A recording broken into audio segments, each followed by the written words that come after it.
I am going to wrap up the books that I read in September. In August, I said I was going to finish read Battle Royale, being that it's a 600-page book, and I'm finally done reading it. It took most of the month to finish read it, not necessarily because of the 600 pages that I had to read, but mainly because I would have been done with this book a lot sooner if I like read it more often.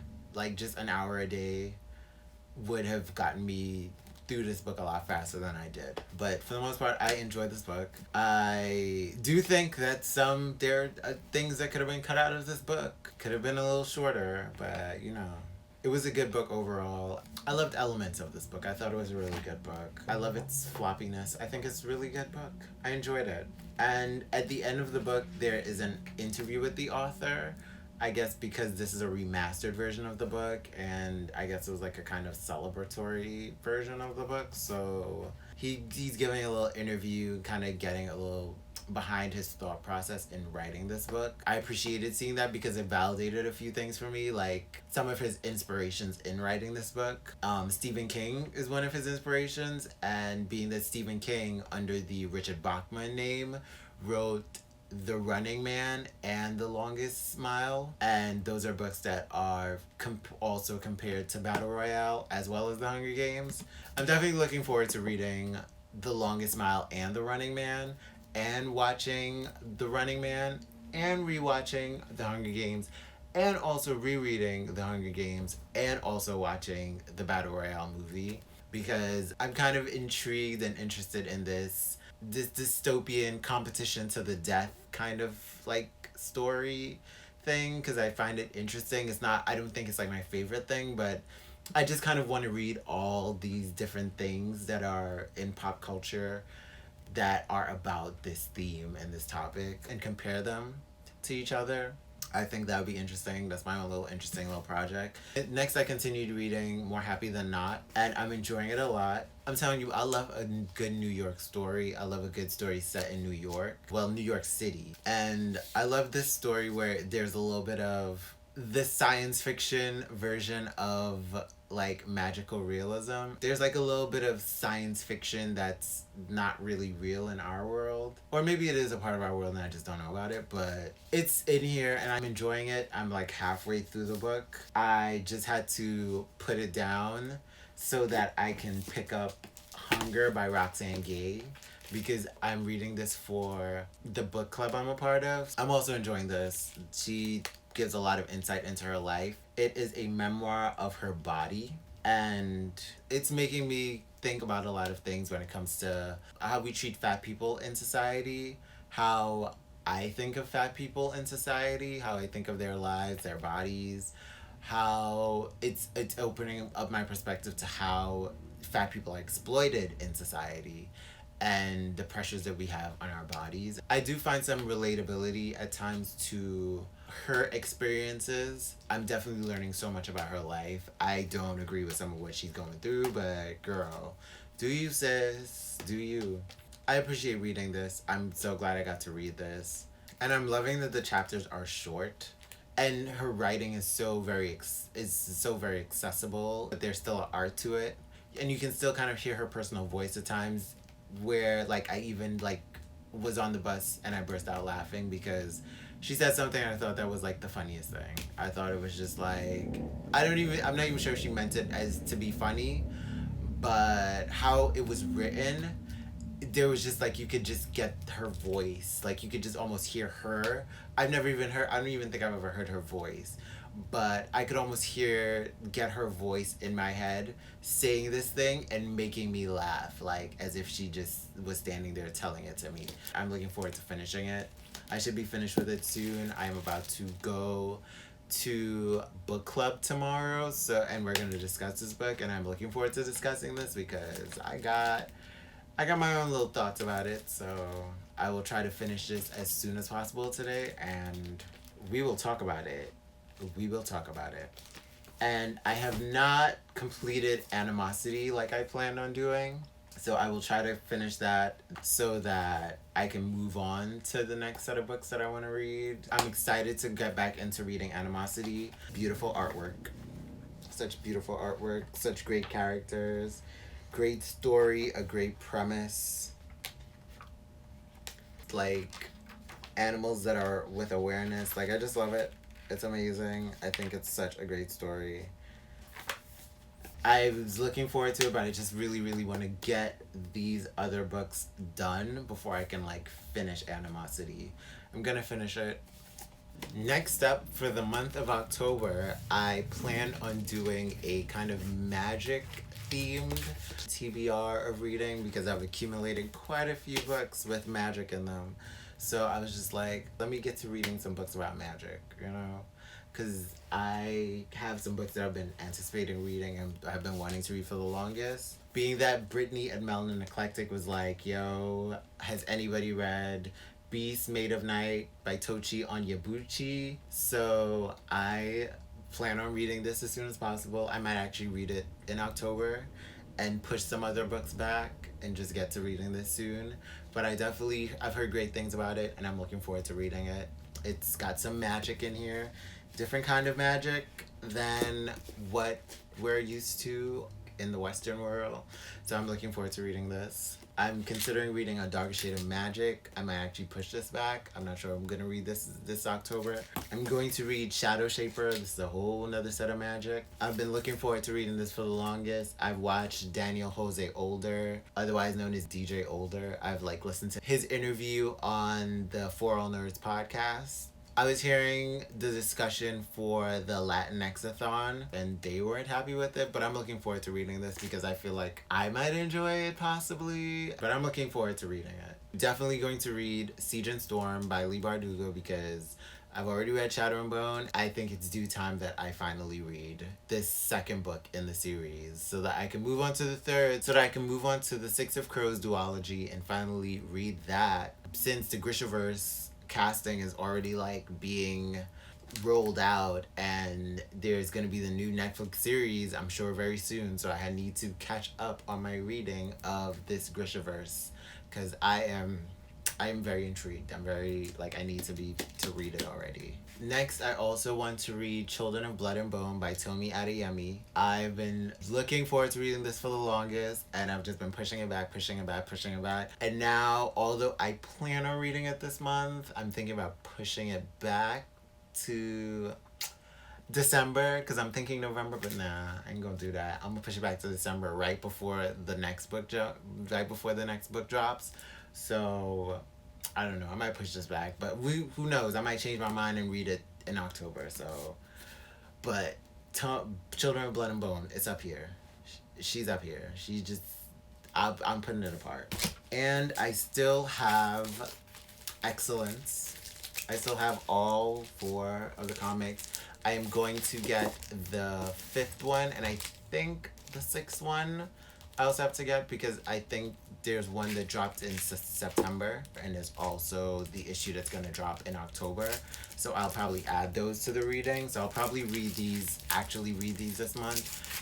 If not, I'll probably read those in December and also get the trade paperback just to support the creators of this comic book, because I'm pretty sure it's really good. Like, I go to the comic book store and they barely have any more issues left of this book.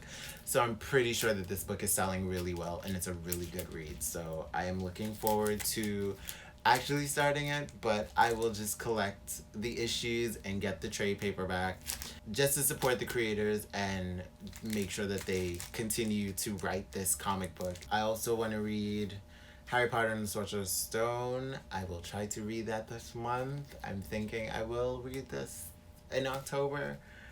We will see. I'm considering reading it, but I might actually push this back to November maybe and read this in November. And I'm also considering rereading Blackbird by Sam Humphries and Jen Bartel.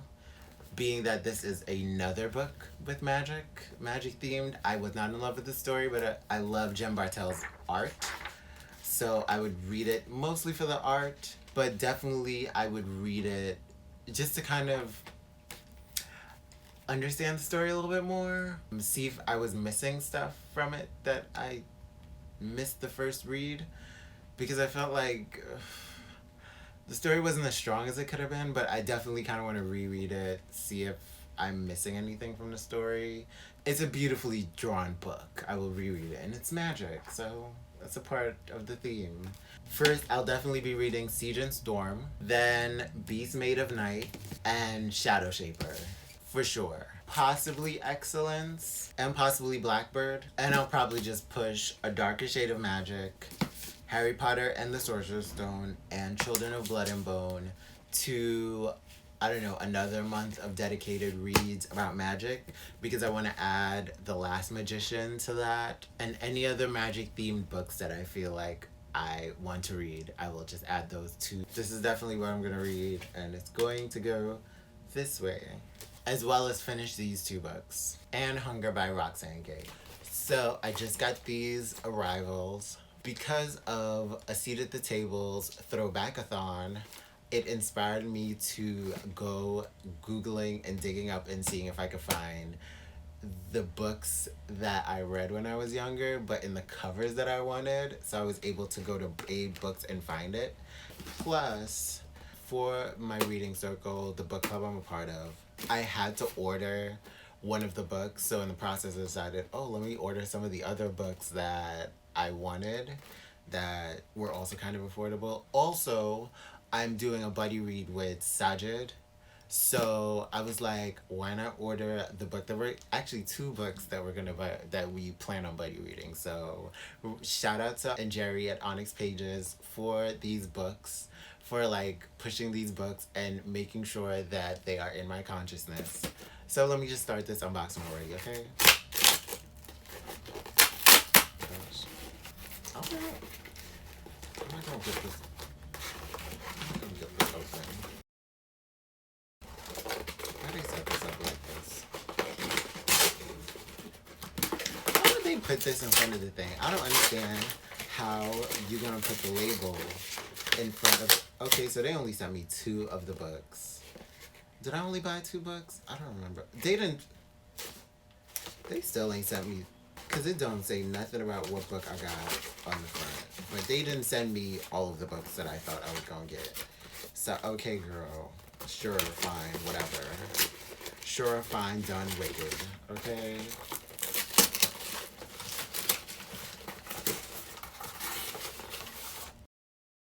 I have got the books that I'm going to be buddy reading with Sajid. Jumbies by Tracy Batiste. I'm looking forward to reading this because this is very much like, this is Trinidadian folklore, and I'm looking forward to this. I love that somebody, I'm guessing someone who's very Trinidadian, wrote this book and decided to write a, I guess, middle grade novel about like Trinidadian folklore. And I have been looking for more books that are about Trinidadian folklore, even if it's just like reimagining them. I'm so glad that like I can have like read the first book in it and get into this. I'm looking forward to this. And The Stars and the Blackness Between Them by Junauda Petrus. I am so looking forward to reading this. Like when I found out like one of the characters is Trinidadian and that we're getting to experience like this Trinidadian perspective and a Trinidadian young woman too is so cool in a young adult novel. I'm so excited about this. I'm so excited. Like very real Trini ting agwan. Well, I mean that's not the right accent. That's not the right terminology that we use. We use different thing in Trinidad. Don't worry about that. It's so silly. Just like it's so ridiculous when I do it, but you know. I'm Trinidadian, so I'm so glad to be reading Trinidadian books. Next up, it's these books, and I'm excited because I have not seen these books in so long. Oh my gosh, I need to watch out. I don't want to cut the book. But I haven't seen these covers in so, like, I mean, it was so nice to see them online, but I'm like, to have them in person. And I was going to buy it new, but to buy it new is like $75. And I was just like, I was almost ready to spend the money, but I was like, nah, you know what? I already did some reading on Enid Blyton, and I've come to find out that she is... It was the 1930s, so it was a different time, but also it's not okay. Like, Homegirl was, let's see, she was xenophobic, she was racist, she was sexist, possibly homophobic. And people criticize her writing, but I don't know. I will see how I feel about her writing now that I'm older. But when I was younger, her stories were, they like inspired my imagination. Like, I get it. She's all these things. I don't agree with it. I'm not okay with it. And I understand it was a time, but I also still don't agree and I'm not okay. But I still love these books and I appreciate them. I read them because and I enjoyed them, and I want to. Ooh, in a Jim Beam box. So creative. I don't agree with who Enid Blyton was, and with some of her writing, because some of her books, like The Gollywogs, that was kind of racist. Like, if you see those books, racist, okay? Very blackface, and just caricatures of blackness and stuff like that. But these books weren't, and a lot of her books were very, very, like, predominantly white characters. I say all this to say, all I was going to buy is 75 because I was going to pay the $75 for nostalgia, but I decided against it and just bought it used, but in the best quality possible, because I have a weird thing with buying used. Like, I don't like experiencing other people's history. I don't like seeing annotations and writings in it or spills in it, because it's other people's history that that I tend to feel is a part of the book, and I don't really like it, because then I feel like this isn't really mine, this is somebody else's, and I don't like paying for other people's history in a book. I mean, if I can't see it, can't really like sense it too much, like I'm just weird with used books and just use things. So I prefer to like make my own memories with my own things and keep it moving. Like, I could do the library because I don't have to own it. I could get it for pretty much free, and I don't have to keep the books. I can take them back because this is this is mine, this is theirs. You could lend it to more people, and more people could put their history on it, but I don't have to own it, and I don't have to like pay for it. Like, I didn't have to pay for it. So we're all like borrowing and lending and sharing with each other. So this is exciting. Big reveal. The children's books of my history of my own throwbackathon. I'm hoping that maybe for the next throwbackathon, maybe I'll read one of these books. Ooh.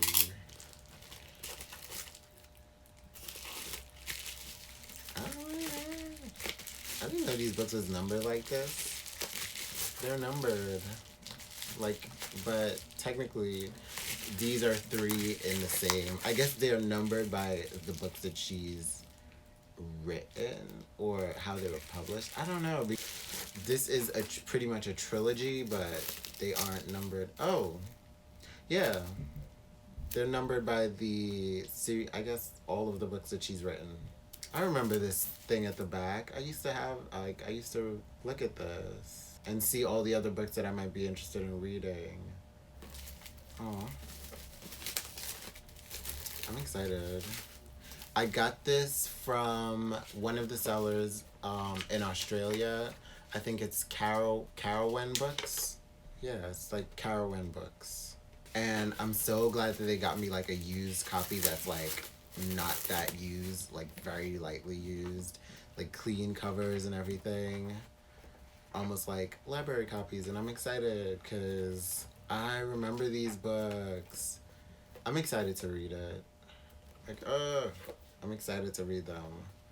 Yes, I remember reading this when I was younger, The Enchanted Wood by Enid Blyton, and it had so many like, it was just a fun read, and I loved reading it as a kid. Like, this is like the first book with like smaller font and lots of pages that I read when I was younger, and I got through it. But I never read these that came after it, but I read this more than once. I'm just looking forward to reading all of these books and sharing my opinions on them now that I'm older. I'm looking forward to reading everything, and I almost feel like this is kind of like very much in a similar vein of like The Enchanted Wood, because they're going into a wood and they're experiencing like magical beings, and this book seems like it's gonna be in the woods or in a forest or in a jungle experiencing magical beings. So I'm excited to read it and talk about it. And I love that the quality of these books are like, although it's browned, it's not like super, super gross or anything. And I appreciate that. Oh, gosh. So I finally got the other package of books that I needed to get for October. Here we go. I'm about to start it. It is The Dreamers by Gilbert Adair. There's a movie of the same name. Yeah, now a major motion picture. And I heard it is very sexy. It's kind of quiet, I guess, in that Giovanni's Room kind of way where it's just like, well, you know, we're like in this quiet love affair situation, but it's also a little scandalous. Stuff ends up getting real tragic at some point, so I'm looking forward to reading this. I'm gonna watch the movie afterward. And it's also set in Paris, I just realized. Yeah, I think it's also set in Paris, just like Yeah, just like, yeah, just like, yeah, it's just like Giovanni's Room. Giovanni's Room is set in Paris. I don't remember, because part of me is like, I don't really like the books, I don't care. But yeah, another Paris book, another scandalous little quiet something for the book club, and I'm excited to read this because I want a little mess, I want a little drama. Even if it's a little quiet, I want a little drama. Let's discuss, you know? And I'm definitely going to be watching the movie afterward.